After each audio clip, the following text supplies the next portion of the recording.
Welcome to আর রান্নাঘর। বন্ধুরা, আজকে মন থেকে ধন্যবাদ। কেন?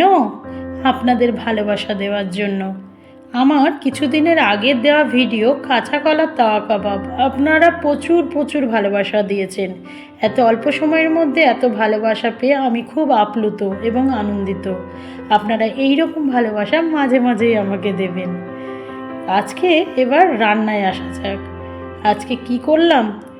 যখন দুজন মিলে স্কুল থেকে ফিরছি, মোটর সাইকেলে বসে বসেই বর বলে দিল যে বাড়ি গিয়ে কিছু স্ন্যাক্স করবে।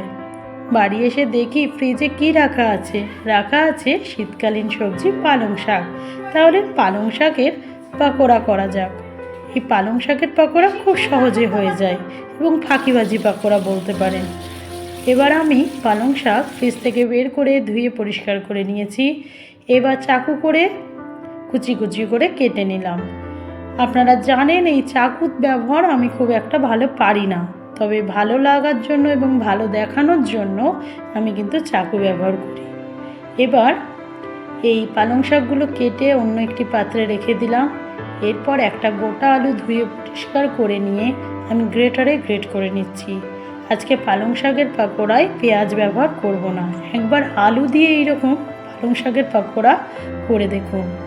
এবার আলুগুলো আমি অন্য একটা পাত্রে তুলে নর্মাল জল দিয়ে দিলাম। এবার আলুগুলো চিপে আমি নিয়ে নেব। কেন করলাম বলুন তো?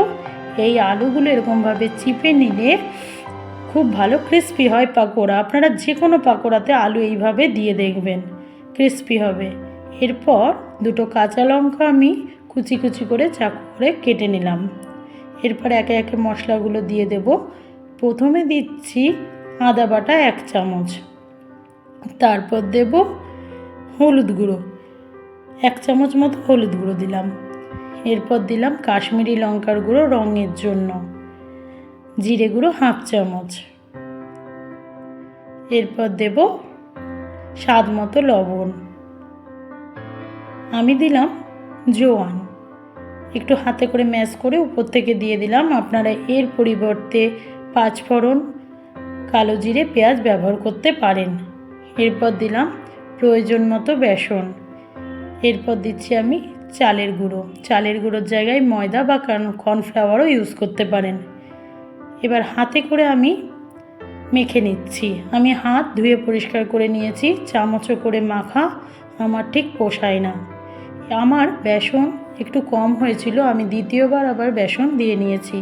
আপনারাও আপনাদের প্রয়োজন মতো দেখে নেবেন যে মুঠো বাঁধছে কিনা বা বাইন্ডিং হচ্ছে কিনা পাকোড়া, সেইভাবে বেসন ব্যবহার করবেন। আমার মাখা হয়ে গেছে, একটু ভালো করে হাত দিয়ে মেখে নেবেন। এবার আমি কড়াইয়ে সাদা তেল গরম করতে দিলাম। সাদা তেল গরম হয়ে গেলে আমি পাকোড়া সাইজ করে আমি ভাজতে দেব। দেখুন পালং শাকে এইরকমভাবে পাকোড়া হাতে করে নিয়ে গরম তেলে ছেড়ে দিলাম একে একে। এবার পাকোড়াগুলো ভেজে নিতে হবে। আমি যতটা তেল দিয়েছি আপনারা অল্প তেলেও ভাজতে পারেন, তাতে স্বাদের কোনো হেরফের হবে না। আমি যেহেতু রান্নার চ্যানেল চালাচ্ছি, সেই জন্য আমাকে এইরকম করে দেখাতে হয়। বন্ধুরা, আমি কিছু আপনাদের কাছে লুকোই না, যা সত্যি সব বলি।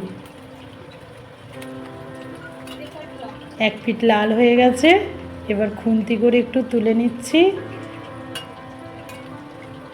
একটু তলার দিকে যেহেতু বসে গেছিলো, ওই জন্য আমি এখানে খুন্তি ব্যবহার করলাম। এইভাবে আপনারা ভেজে নেবেন 2 পিঠ লাল করে। এইভাবে পালং শাকের পাকোড়া করে দেখবেন, খেতে খুব সুন্দর হবে এবং খুব তাড়াতাড়ি হয়ে যাবে। বন্ধুরা, বেশিরভাগ রান্না একটু বাড়িতে করে দেখবেন। বাড়িতে করে খাওয়ালে সবাই যখন প্রশংসা করবে, মনটাও ভালো হবে এবং রান্নাগুলোও শেখা হয়ে যাবে।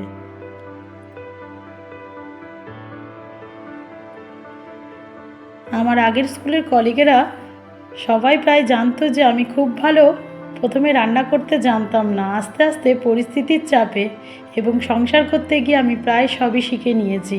আপনারাও আস্তে আস্তে শিখে যাবেন। আমার পালং শাকের পকোড়া দেখুন রেডি হয়ে গেছে। এবার আমি এগুলো সব তুলে নিলাম। আমার কিছু আরও পালং শাক রয়ে গেছে, সেগুলো আমি ভেজে তুলে নেব। আপনারা এইভাবে পালং শাকের পকোড়া এই শীতকালে সন্ধ্যের সময় মাঝে মাঝেই করবেন, খেতে ভালো হবে এবং আমার সাথে থাকবেন বন্ধুরা। আপনাদের ভালোবাসা, আপনাদের সাথে থাকা আমার এখন খুব প্রয়োজন। ভালো থাকবেন, সুস্থ থাকবেন, লাইক কমেন্ট সাবস্ক্রাইব করবেন।